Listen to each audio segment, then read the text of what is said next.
Every single week, someone asks me the same old question. Friends, neighbors, colleagues, they all lean in with that worried look and say, "Why don't you find a new partner and settle down again?"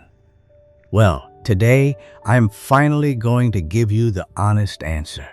And the truth might make some of you uncomfortable. I am completely done with dating. I don't want anyone anymore. And no, it's not because I'm bitter, and it's not because I've given up on life. It's the exact opposite.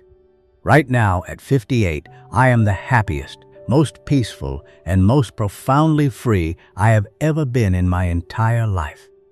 Society conditioned us to believe that being alone in the late chapters of life is a tragedy. But let me tell you a hard truth. Sometimes the most successful thing you can do is lock the door to the chaos and finally choose your own peace. 11 years ago, my life didn't just change. It was utterly obliterated in a single fraction of a second. A horrific car accident took my wife away from me. We had the kind of love people spend their whole lives searching for. We were truly, deeply, and beautifully happy. She was my anchor, my home, my absolute everything. When the police delivered the news, the shock didn't just break my heart. It fundamentally warped my entire personality. I couldn't handle the crushing, suffocating weight of the silence in our home. Every corner held a memory, every shadow whispered her name. So I ran. I plunged headfirst into a chaotic, self-destructive cycle of partying and drinking. I became that guy who was always available for late-night bars with friends and colleagues.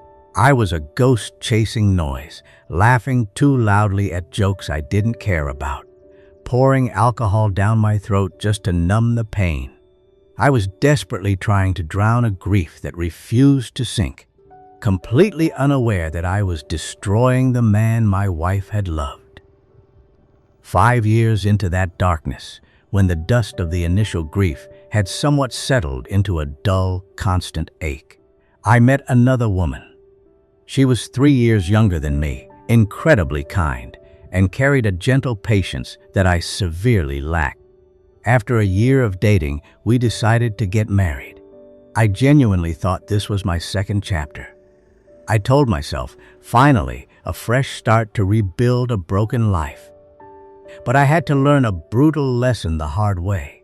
You cannot use another human being as a bandage for an unhealed emotional wound. The trauma of losing my first wife had rewritten my emotional DNA, and I hadn't done the work to fix it. I brought all my ghosts, all my resentment, and all my unresolved anger right into that new marriage, expecting her to just absorb it. Within 2 years, that marriage completely fell apart, and we divorced. It wasn't because she was a bad person. In fact, she was wonderful. The problem was entirely me. The man who entered that second marriage was not the happy, loving husband of 11 years ago. I had become profoundly selfish, short-tempered, and easily triggered. The slightest disagreement would ignite an unearned fury inside me. I found myself snapping over nothing, projecting my inner bitterness onto her, and breaking her spirit piece by piece.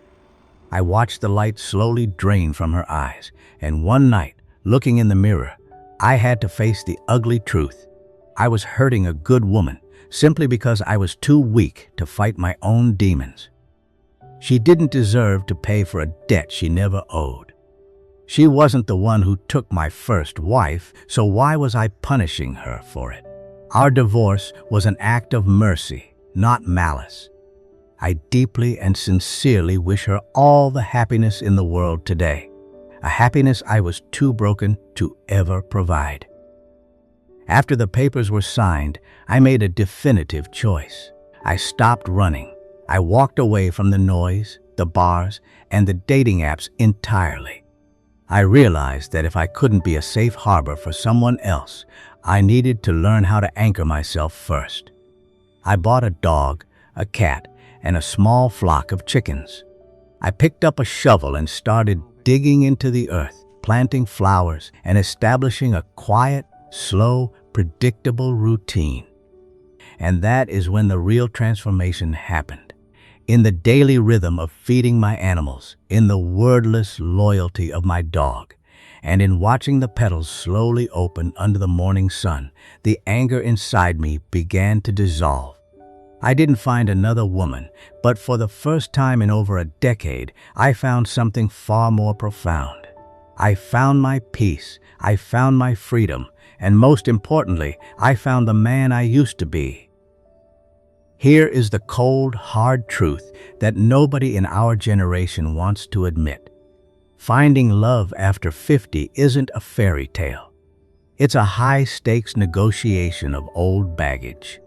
By the time we reach this age, our habits are set in stone. We aren't pliable anymore.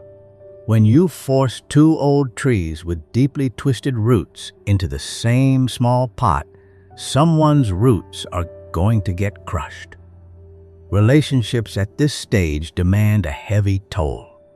It means compromising the peace you fought so hard to find, defending your personal space, and constantly answering to someone else's whims. If you are entering a relationship just because you are terrified of the silence, you aren't looking for love. You are looking for a hostage to distract you from yourself. So, what's the big secret? It's simple, really. It's about realizing that my cup is already full and I don't need anyone else to pour into it.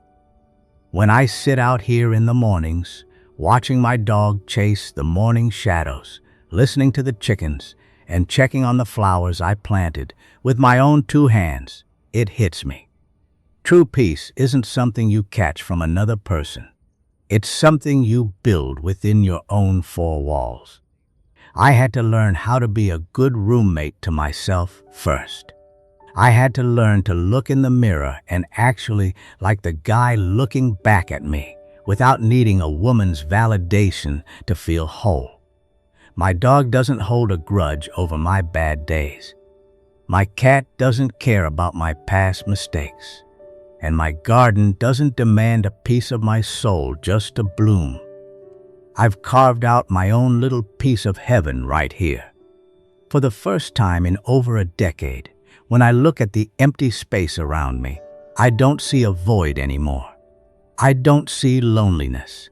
I just see a beautiful, uninterrupted space that belongs entirely to my own peace of mind.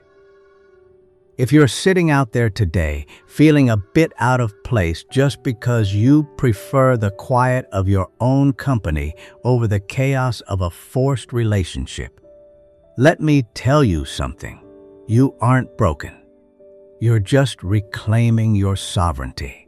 You're finally putting your own peace of mind at the very top of the list, and there's absolutely no shame in that. So, pour yourself another cup of coffee, tend to your own garden, and let the rest of the world spin. Thanks for sitting with me on the porch today.